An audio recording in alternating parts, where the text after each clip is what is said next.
Remember Laserdisc? No, me neither. I'd heard of them, but I'd never seen one, as the format was extremely rare in Europe, until I went to Japan about 5 years ago. It's got this reputation as being a country of the future, and yes, there is technology everywhere. Some of it cutting edge, but you're just as likely to find fax machines, toaster ovens, punch cards, floppy disks, and, indeed, laser discs. In Osaka, Japan's second largest city, a giant megalopolis of epic overpasses and neon lights, laser discs are even, today, readily available. In Denden Town, the city's electronics and otaku haven, Laserdiscs line shelves alongside VHS and DVDs. I was over there to work as an English teacher, but in my spare time I wandered around the multitudinous alleyways, subways, and high streets, exploring, walking, drinking sake one-cups and eating takawasa and gyoza at all hours. In the district of Denden Townie, also known as Nipponbashi, there was plenty to interest the Western tourist. Maid cafes with young women in soubrette cosplay serving tea from bone china teapots in response to the delicate little bells placed on each table. Multi-story manga and anime stores with 7-feet-tall Gundam guarding the doorways. I remember a strange unmarked doorway, the only information on the sign outside being a colorful drawing of an angry carrot with muscular arms, wearing high heels and stockings. I never stepped through that door and probably never will. Another thing you need to know about Japan as a whole, and Osaka in particular, is it has a homeless problem. There seems to be no support structure at all for people with social problems, unemployment, poverty, drug dependency, not even an attempt to sweep them out of sight. Alongside many roads, under bridges, on traffic islands, and in city parks, people are living in tents, bivouacs, and semi-permanent shacks or sheds. Some of these guys are in terrible states. I once saw an old man step out of his roadside shed in bare feet, his toes and toenails so mangled they looked like broken bones, sticking out of stumpy raw flesh. Others are fairly well dressed, like salarymen down on their luck. Even Osakajo Koen, the grounds to Osaka's famous castle, where Tokugawa defeated the Toyotomi in 1615, establishing the 250-year dominance of the Tokugawa shogunate, has inhabited shacks and tarpaulin strung up between the cherry blossoms. Despite the number of people living homeless, it is exceedingly rare to see anyone begging or even busking for change. For that reason, it drew my attention when, one night while out walking in Nakanoshima Koen, Koen means park, I saw what appeared to be a rudimentary store. Outside a tiny wooden hut of scrap wood and metal, not big enough for one person to lie down in, sat an elderly bearded man in disgusting clothes. On his feet he wore plastic bags from 7-Eleven, and in front of him, laid on the ground on a square of tarpaulin, was a random array of scrounged old tat. I glanced across as I continued walking. It had passed midnight, but in a place like Osaka that means little. Restaurants and shops were still open, and the park was full of life. Besides the homeless people, there was also the drunk salarymen, sleeping off a skinful of sake, the young lovers and the practicing musicians. Because of the flimsy nature of walls in Japanese apartments, a couple wanting time to themselves can actually find more privacy in a public park than they can at home. As I continued my walk, I saw a young man practicing drums. He'd set up a full kit with bass drum, snare, toms, hi-hat, the whole lot, and was bashing away on the grass under the heavy loaded bow of the cherry blossom. I walked around the path, doubling back on myself and heading back the way I came. I was getting tired and had to be up early, but was enjoying the sights in the moonlight. As I walked past the old homeless man for the second time, we accidentally made eye contact, just for a second, and we both looked down at his arrangement of objects. I walked over to where he sat and stood before him. My Japanese was poor, so when he spoke I couldn't make it out. Partly it was due to my lack of fluency, but also it was the tinny croak he spoke in, a fast staccato like an overstimulated Geiger counter. I tried to mumble a few words in Japanese, but soon settled with a, "Sorry, I don't understand."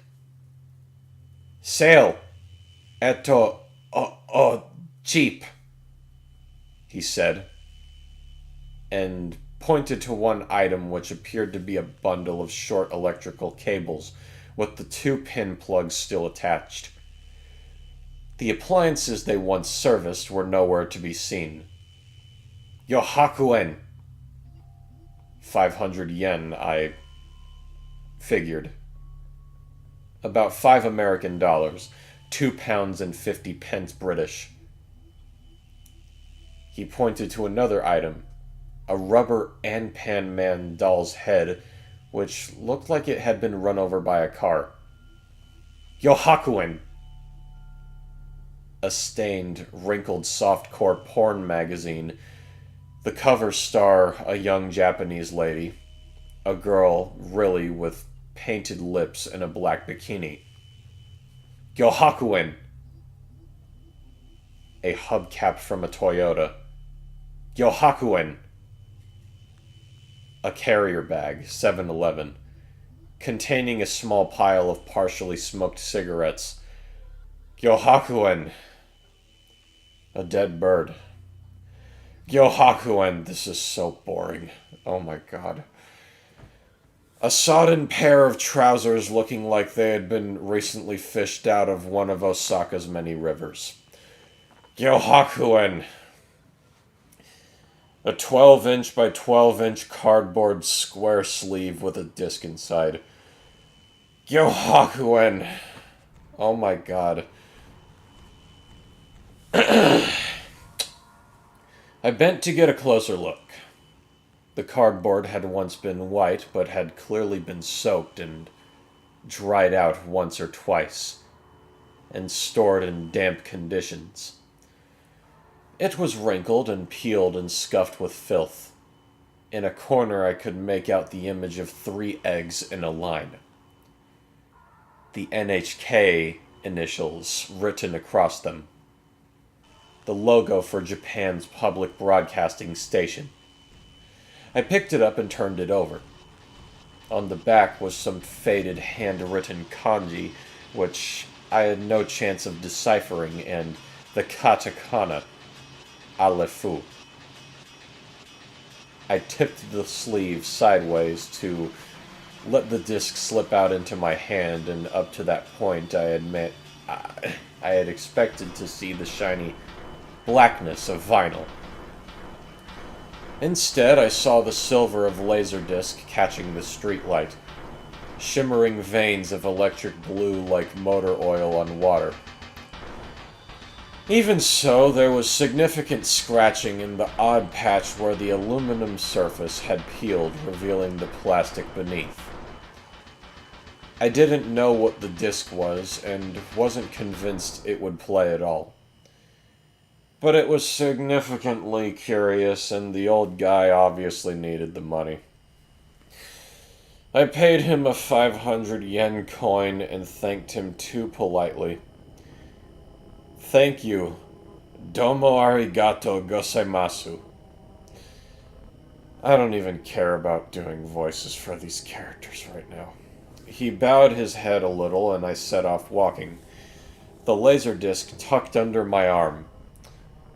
A few 100 feet away, I heard him muttering and yelping, and when I glanced back, saw he was looking in my direction.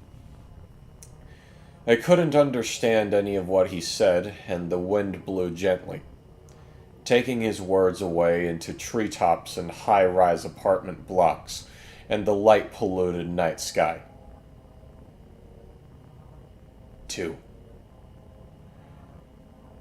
I didn't own a Laserdisc player, so the disc was for...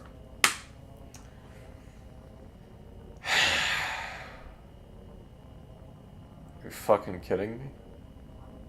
So that was pointless? Okay. I didn't own a Laserdisc player, so the disc was forgotten for a couple of weeks. I spent some time on the coffee table, on the floor under the sofa, propped up beside the TV, anywhere it could be ignored. I had no intention of ever doing anything with it, and certainly wasn't going to buy a Laserdisc player just to find out the disc was damaged beyond repair. An American friend was over one day and noticed the disc. He asked about it, and I told him how I had acquired it. He agreed it looked unlikely to play, and also couldn't read the handwritten kanji on the sleeve, but said he knew a Japanese technical expert with the equipment and know how to potentially salvage it. He contacted him, and a couple days later, when he was available, we visited him at his apartment. Most Japanese living rooms have the usual stuff: seating, TV, dining table, etc. But in this apartment, the living room was full of sound and video equipment. Computers, digital and analog tape decks, wires stretched and tangled everywhere, monitor screens and speakers in stacks. He took one look at the Laserdisc and agreed there wouldn't be much surviving data, but what there was, he could salvage. He had a high-end player called Muse High Vision, which he said could read through defects that a normal player wouldn't. Or couldn't, my bad. That ran through a processing amplifier into the capture card of one of his many PCs, and the specialist software it contained. He told us he would need time to clean it up and encode it, and we should leave him to it as it would be boring to watch. We agreed and went to a nearby bar for a few beers and a couple of rounds of yakitori, grilled skewers of different parts of chicken, breast, neck, crispy skin, meatballs, heart, liver, cartilage. It's great beer food. I bet it was. Our technical expert friend, I'm so sorry, knew where we were and said he would be round to collect us when he'd finished. A couple of hours later, when we were nicely drunk and our bellies were full, we began wondering if he would be much longer. Just as my friend was about to make a call, our technical expert was suddenly standing there beside our table. His face was white and gaunt. Whiter and gaunter than you'd expect from someone with such a dedication to digital technology. And he placed the laser disc with its sleeve and a black DVD box on the table. Without saying anything, He turned to leave. My friend and I looked at each other, and he grabbed the techie's sleeve with a, "Wait!" Despite his reluctance, we got him to sit with us and had a drink brought over for him. He drank quickly like he couldn't wait to be out of there and wouldn't answer any questions about what he'd found on the disc. He said it was all there on a .avi stored on the DVD and we should take it and go. He repeatedly warned us off watching it. He deleted it from his computer, and we would be well advised to destroy both discs and forget about them. I asked him if he could read the scrawled kanji from the Laserdisc's sleeve. It means nothing, he said. Nothing he could understand anyway. He said it was an ancient character set and compared it to me trying to decipher Old English written in the densest Gothic script. He didn't want payment for his work. He just wanted to forget about it. But I managed to force 3 1,000 yen notes into his hand. He thanked me repeatedly, graciously bowing his head, and asked pathetically if he could go now. We said sure, and he got up and basically ran out of the door with another word. Without another word. My bad. At this point, we could not understand his reaction at all. He was either a very eccentric and nervous man normally, or he had seen something terribly unsettling that he was struggling to come to terms with. We, of course, had a few drinks, so we dismissed him as a weirdo and laughed about it. But in retrospect, I know his behavior had been understandable. In fact, I think he held it together well just by bringing the discs to us.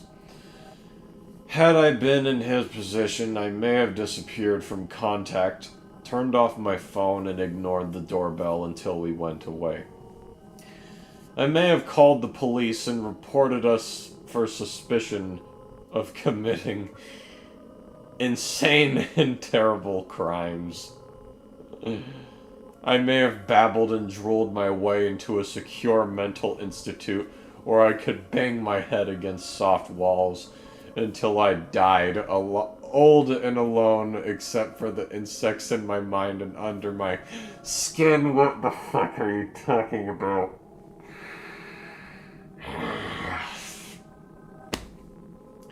Soon we left the bar, excited to get back to my apartment and watch the disc. And much to my regret, that is what we did. With a few cans of Chuhai to keep the drinking mood going, I stuck the unlabeled DVD into the drive of my laptop. There was one file on the disc, a .avi with a random alphanumeric name, something like 000-A54H4.avi. I double-clicked it and full-screened the video. It troubles me to think back to what we saw, those terrible sights that sobered us up and kept us from finishing our drinks. That has kept sleep away for most of the last 5 years. I need to stop yawning. Sorry. Where was I? That has kept sleep away for most of the last 5 years and effectively ended our friendship. That ruined our night and troubled our lives. Regardless, I will try to remember all of what I saw of that video, a disgusting nightmare vision of what appeared to be the lost final episode of the 1980s American family sitcom ALF. The conclusion to the cliffhanger which saw him captured by the alien task force. Geez, it only took you 20 fucking minutes. Oh my god. The video began with a loud, high-pitched, squealing sine wave tearing through our ears. Our ears.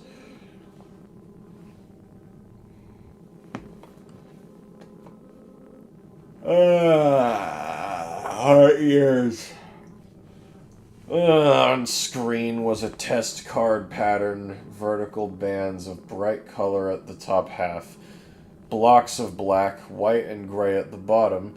This remained on screen for about a minute, occasionally broken up by pixelated blocks of digital distortion, the whole while accompanied by the high-pitched sine wave.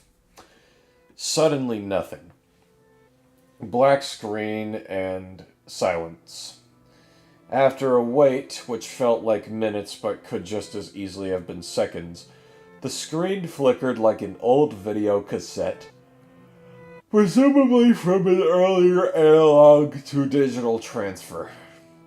And still the occasional explosions of digital distortion from the corrupted laserdisc. The NHK logo began fading into the black background, but suddenly glitched out. The screen breaking up into pixelated blocks and shouting out with a burst of white noise that disappeared as quickly as it appeared. What remained on the flickering screen was a view down a dirty, dimly lit corridor. The floor and walls appeared tiled like some sort of hospital, but filthy and damaged everywhere as though it had been the scene of floods and massacres. Most of the lights were out, and the ones that worked, flickered intermittently. The only sound was the occasional electronic buzz of the lights, almost too quiet to perceive. Almost down the corridor into the distance were double hospital doors with small windows in at eye level. A quiet, pathetic whimper or groan of pain and defeat emerged slowly through the electronic buzz. A tearful sobbing of someone reduced to helplessness by torture and humiliation. Suddenly, digital distortion ripped away the image and brought it back with the camera moving down the corridor in screaming guttural roars.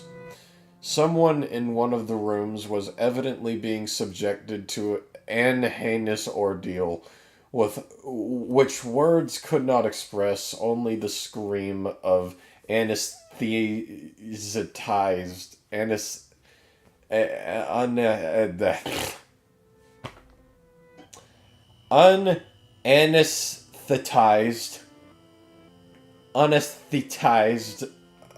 cutting and tearing.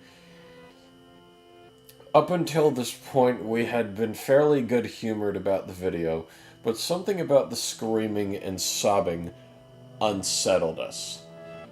This was not the sound of acting, more the sound of real agony. The sound of someone or something being maimed and mauled by hands trained in the art of cruelty. As the camera continued down the corridor and the screaming grew worse and worse, other voices joined in. Worse and worse, other voices joined in. Various desperate calls and screams in a range of pitches and bizarre alien languages tore out as if from beings imprisoned in the rooms leading off from the corridor. They howled in response to the pain of their fellow inmate. The screams built and built to a crescendo, and the flickering video distortion worsened to the point that the picture was completely obscured. And just as the noise was so bad, I thought I would cry more. I thought I would cry. You're gonna cry over ALF. Oh my god. More digital distortion and white noise ripped through everything. The picture returned with an image that shocked us, made us cry out in horror and surprise, and almost an absurd burp of laughter. The chorus of screams was silenced, and the image on screen was so unexpected to us. The collision of the familiar childhood image with such unspeakable viciousness, a contradiction that broke our minds. Filling the screen was ALF, the alien life form from the TV series of the same name. The shot was close up, showing his head and shoulders from above as he lay strapped to a stainless steel dissection table. White light poured down on him from out of shot, making the image stark and overexposed, even though the flicker of worn-out video. Through the flicker of worn-out video, damn it! He lay with his head to one side, his fur matted with dark blood, and various wires and electrodes penetrating the top of his head. He sobbed gently, his pain was unbearable. Genuine suffering which made us desperate to reach out and help a fellow living creature. His expression of pain was both human and animal. He began to turn his head. The effort was clearly about as much as he could muster. And after a few failed attempts and tired whimpers, he faced the camera with closed eyes. More digital distortion and white noise, then Alf opened his eyes, beaten and bloodshot. Strangely human eyes, as though a person were trapped beneath Alf's skin. He tried to speak. "Please, I miss you," he croaked. "I miss you." His words were translated into Japanese subtitles. And as the title, the word ALF in the big white letters of that familiar font and its katakana Japanese subtitle translation appeared on screen. Alf let out an horrendous blood-curdling scream. Out of breath and panting and screaming until his voice was hoarse and he could scream no more. But still between sobs and desperate gasps for breath, he screamed and screamed and screamed and screamed and screamed. He stared into the camera with those teared-up, dying, pleading eyes, staring at us, at me, as he screamed and screamed. This must have gone on for a few minutes at least, and just when we thought we could take no more, just when the constant screaming was eating away at our very souls, that terrible saxophone music started. We couldn't believe it. Along with the continued screams, the saxophone-led theme song from the 3rd and 4th seasons of ALF began to play. It was that same music, but somehow rawer, as if pushed through overloaded speakers and re-recorded onto a wax cylinder, then blasted out again at ear-splitting volume.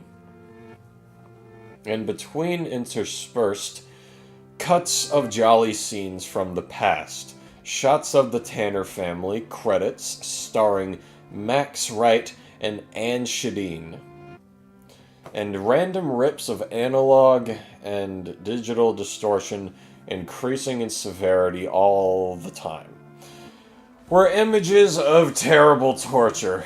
A close-up of a hand being drilled, a leg being hobbled with a sledgehammer, and all the while that hideous screaming and panting and screaming and crying. The quality of the footage was deteriorating still, and as the happy memories and torture and miserable wails and distortion and saxophone music and white noise coalesced, I began to feel sick, run on much. All those terrible experiences built up to a roar, and suddenly the video jumped and stuck on a loop. A split second of smiling Willie Tanner with starring Max Wright emblazoned across. A full body shot of Alf strapped to the tabletop with his torso peeled open, revealing the beating, bleeding insides of his alien anatomy. These two hideous images jumping, cutting, looping between each other at irregular intervals, all the while the screaming, the white noise, the distorting, lumping saxophone stuck. No, it really says stuck 3 times in the story. No, I didn't, no. And I swear, under all the clamor, I could hear the maniacal laughter of Alf himself. These two images looped on for so long that I began to think it was an actual AVI that was skipping somehow. But checking it, I saw the VLC time slider moving along naturally. The looping continued until more serious distortion obliterated all sound and visuals, replacing them with pixelated blocks and indistinguishable noise. When the picture returned, it was of a lower quality still, and the scene had changed. The camera, now camcorder quality, seemed to be lying slightly over to its side on a tabletop, looking across the room to the autopsy table, where Alf lay strapped down. Lighting was dim, and a green tinge to the picture suggested night vision. The scene was obscured by someone stepping in front of the camera, a person in doctor's scrubs, gloves, and apron, all heavily stained with blood and feces. They adjusted the camera slightly and stepped back out of shot. Alf, who may have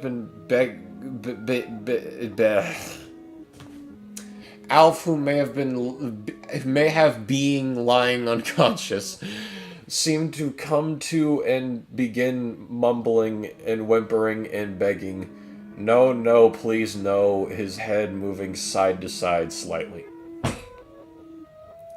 He appeared delirious, distressed, and barely alive. The doctor walked back into shot and stood with his back to the camera beside Alf and the autopsy table. His features were covered with a gray surgeon's hat and face mask.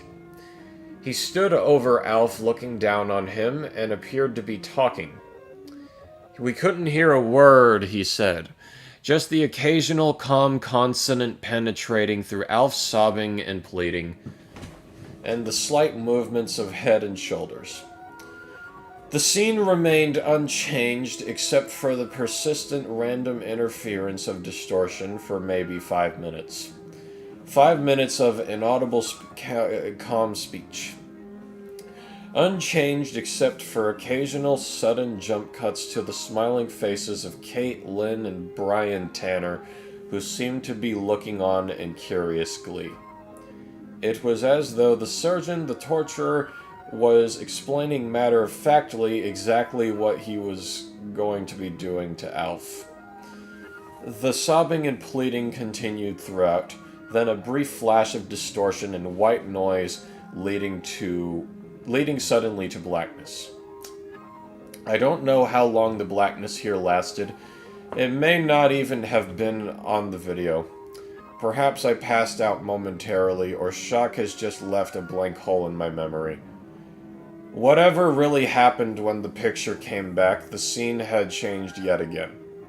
The camera was on the move, held in the hand of someone I presumed to be the surgeon. Not pointed at anything, but swinging about wildly with the movements of the arm. This was dizzying, producing blurred effects of blood-stained walls and spilled gore like an abattoir floor. Soon it steadied and swung around to the autopsy table, where lay the mutilated headless corpse of Alf. Jump cut to Kate, Lynn, and Brian in a happy conversation. Camera panned along the body upwards towards the ceiling, towards the source of an arithmetic drip of dark liquid. There, hanging by cables and wires, was the severed, silenced head of ALF, his scalp shaved and ears snipped off to allow access for the multitudinous, penetrating electrodes. Below the stump of his neck hung the spine pulled from his body, and although I didn't notice at the time in retrospect, it occurred to me there was something wrong. Well, obviously, it was all wrong.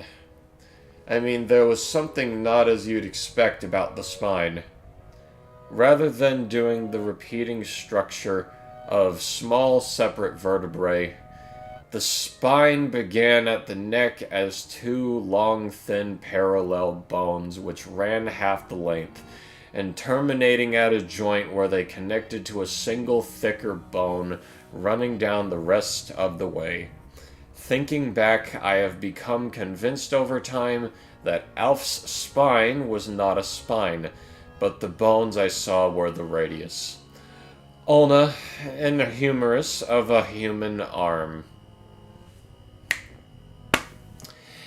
As the camera held on the scene for a moment and the words created by Paul Fusco faded onto the screen, Alf's eyes blinked open and he looked directly into the camera. The voice of the cameraman sounded.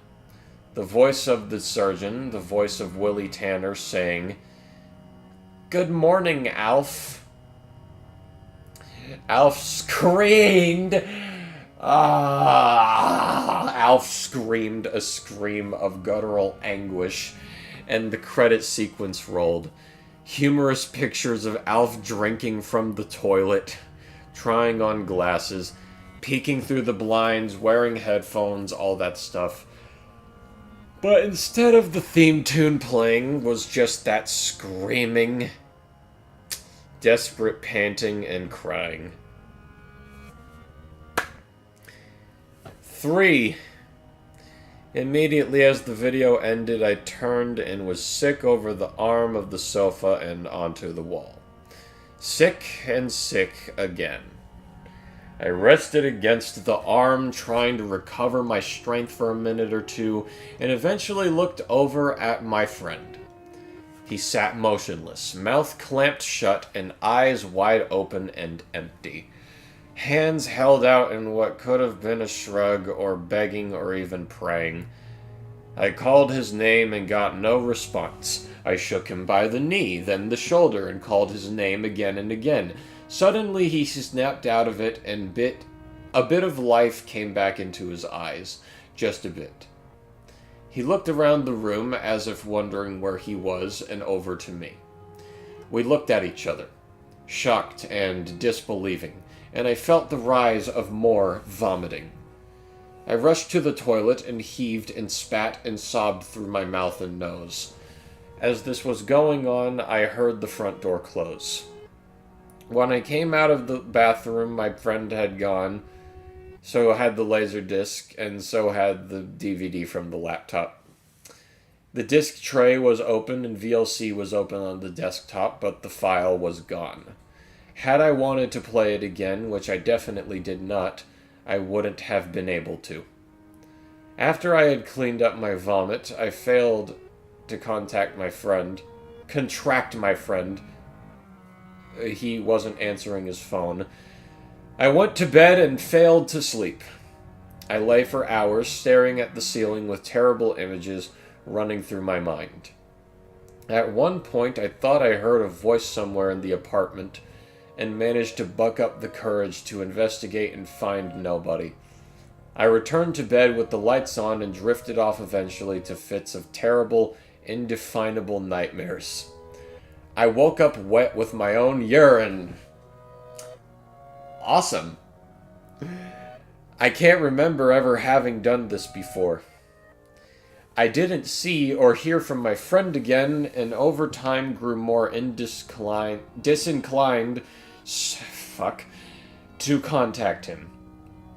Now, if I saw him in the street, I think I would turn and walk the other way for fear of what might happen and should our shared memories get together again. Since watching that video, I have suffered severe sleep disorder and been through therapy to try to quell the constant obsessive repetition of unwanted extreme mental imagery over an ALF laserdisc. All of this over. A few months after watching the video, I returned home to England and haven't returned to Japan since. Although it was 5 years ago and 6,000 miles away, I still cannot get away from it. I carry the imagery with me in my head, and I suspect my old friend does too. I don't know where he is or how he is doing, but last week I received an email headed ALF Autopsy. They said the title from one of those anonymous temporary accounts. I deleted the email and powered down my computer.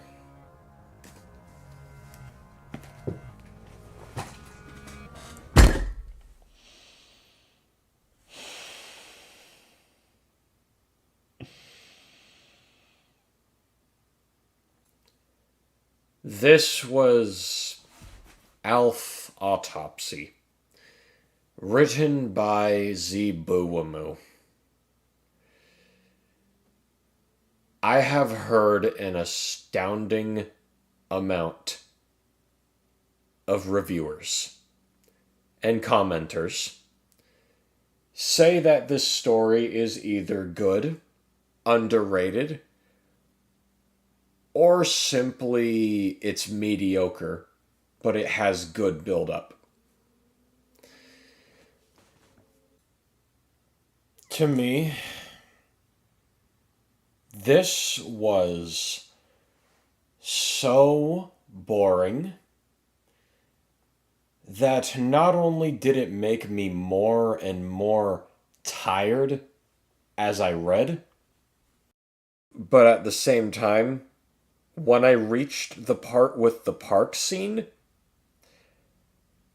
I just gave up trying to read in a serious tone. I could not do it. I'm just gonna get straight to it. First off, the vast amount of filler. Almost all of the buildup was completely, utterly worthless information that just consisted of a guy talking about his trip to Japan and the history behind the city, and not the episode.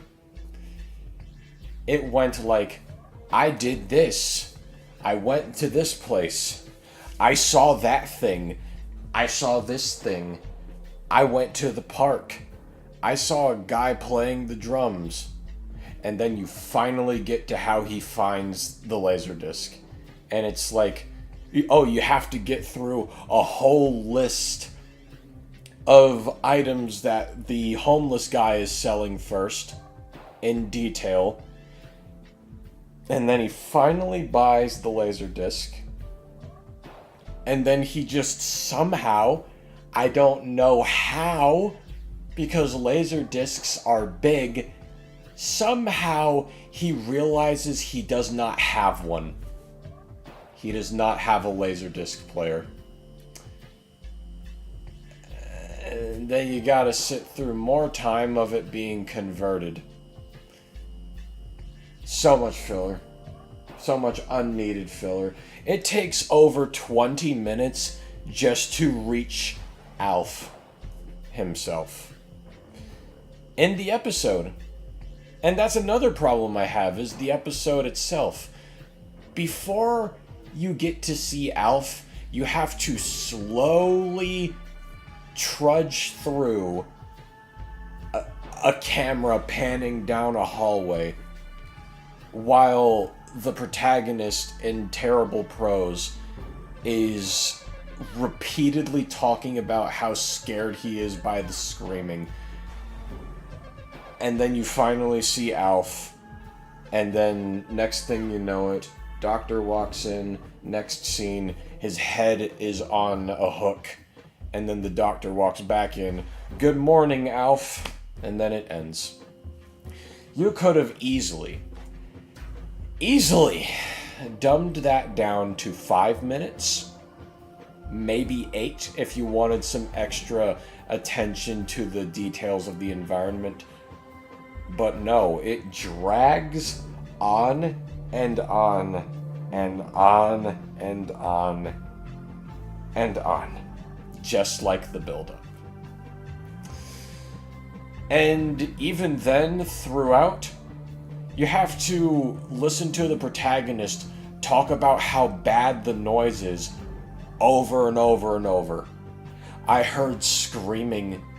I couldn't get over the sobbing and the screaming. Alf was sobbing and screaming.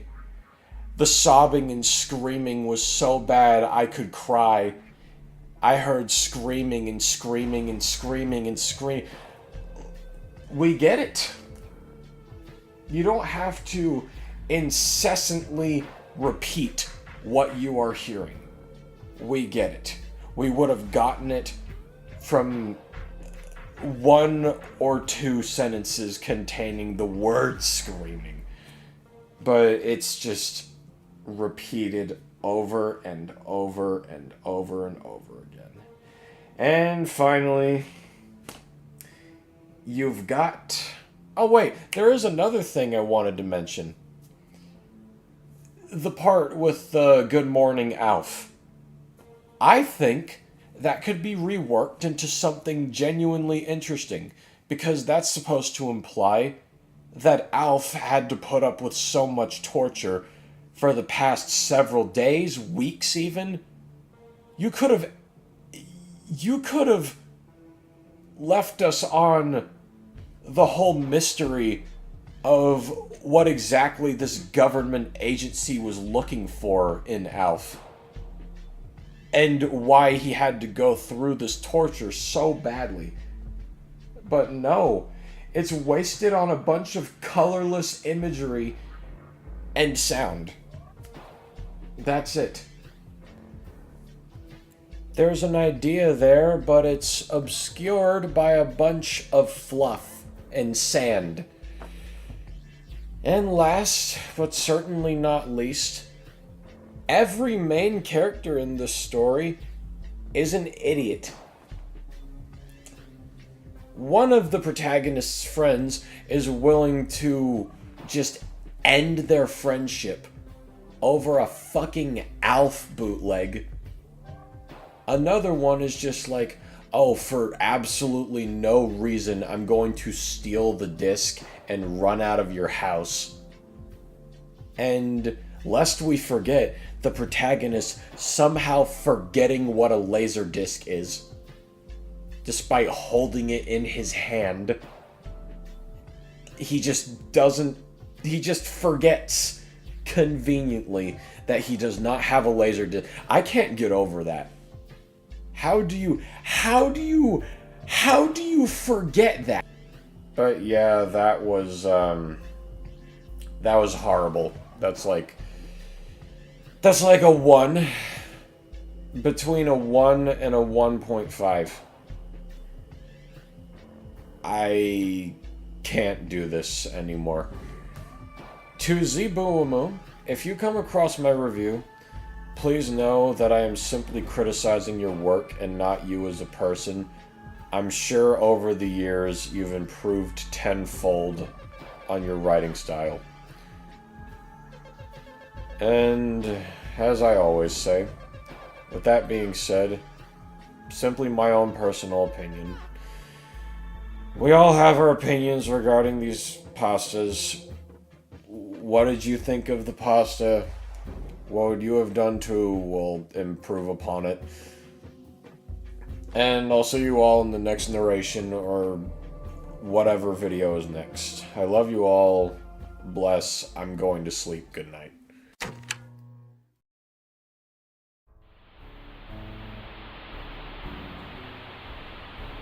Jeez, what's the matter? You can't sleep? Good. Stay tuned, pal. You're watching Lafawndapasta.